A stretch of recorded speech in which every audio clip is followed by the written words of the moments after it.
remembrance.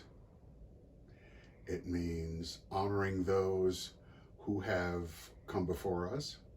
I realized recently in reading an article about Barbara Giddings and Frank Kameny that I have elders to look up to as well.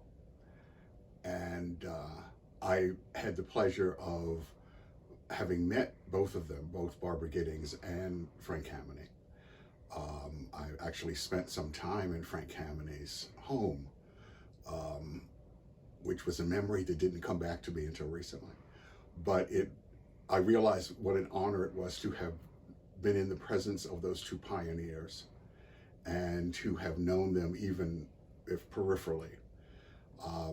Those are those historical moments that you have to hold on to, because you remember there are those who forged the path before you, as we tried to do for those who came after us. And to have a day that looks back and honors those people is, I think, extremely important and something that's long overdue. We should have been doing it decades ago. I would like for them to see it as a time to learn, to absorb their history and their legacy.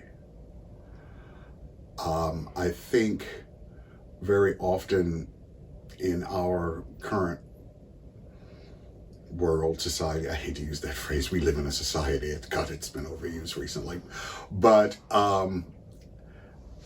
there are certain, I guess, feelings and things that happen that you don't have the time to stop and think back on how did this happen.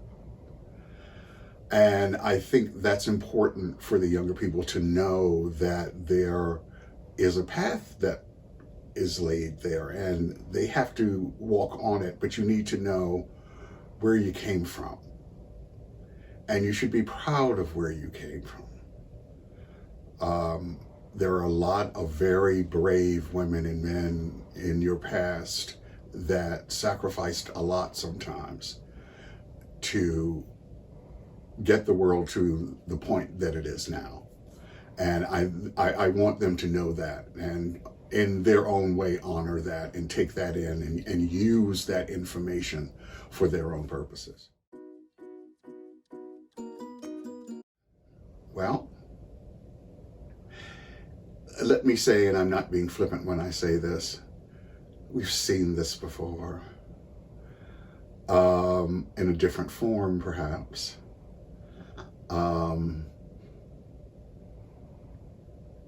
Same costume, different play. I think for us elders particularly, one of the things that we can pass on to them is the simple fact that we have seen this before.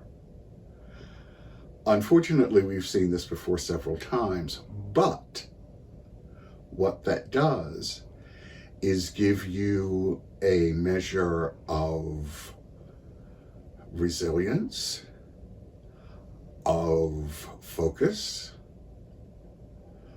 and determination to move on. And I hope we can plant that fire in those children. They've got to know that you can fight this.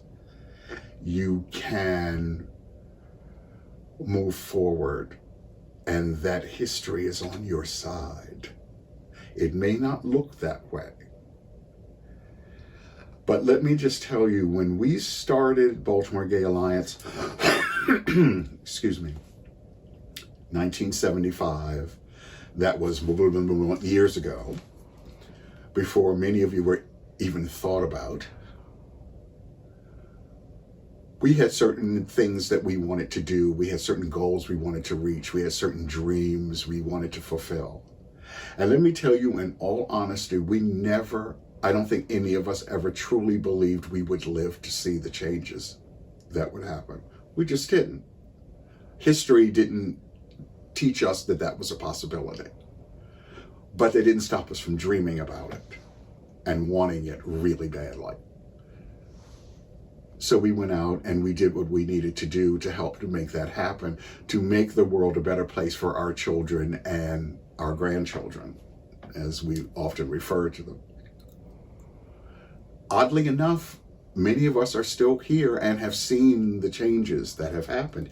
Some of you have no idea of how different it is from 1975 to 2022. You just cannot imagine. But that's not important. The thing that you need to keep in mind is that it can happen. And you can have a place in making it happen. You cannot lose faith. You cannot lose hope. You cannot give in to fear. There are many more allies behind you than we ever had in our day. That's something to cultivate. That's something to look forward to. That's something to bring close to you. You have people behind you. You must always move forward. And again, my belief, history is on your side. We didn't know that, but you must know that. Keep going. As the saying goes, it does get better. Several years ago, in fact, it was, I believe, 2015, some of the original members of the Baltimore Gay Alliance decided we need to celebrate our 40th anniversary. We're still here. Let's get together and see how old we've all gotten. So we did that actually over a weekend, and it was a blast. We had so much fun. And we had a panel discussion. The members of the public came in and we talked about the history and they asked questions, and it was a great, great time. One of the things that we had decided we were going to do was march together in the Pride Parade that weekend. And somehow we dug up the original old BGA banner, that gorgeous yellow and black banner, leather banner that we created 40 some years ago. And we gotten behind it and we marched our way up Cathedral Street, and it was Maryland Avenue at that point. And it was a lot of fun.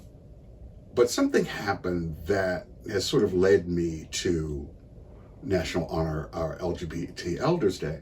We were marching along in the parade and people were seeing us and they were politely applauding and what have you. And we were getting towards the end and I noticed a young man, a very tall, very athletic looking young African-American man. And I thought, oh, I used to look like that. And he was standing up on a lamppost or something, and he was watching us intensely. And as we got closer and he was reading the banner, and he started looking around at the people around him. And all of a sudden he started yelling out, "These are our mothers and fathers, people. Show them some respect."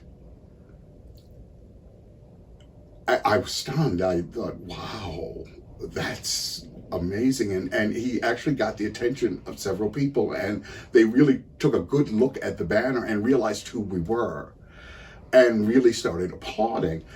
And that really did do a lot for lifting the spirits and what have you. And unfortunately, then we got towards the end of the parade, and whoever was announcing the organizations or whatever as they were going by, A, mispronounced our name, and B, made it quite obvious they had no idea who we were, and made a very flippant remark or what have you, which I thought sort of put a slight shadow on the whole thing. But I was thinking, well, what are you going to do about it?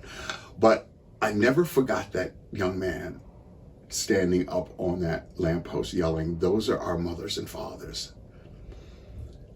And I realized, I think at that point, we need to do something that people know that. It's a shame they don't. And we need to fix that.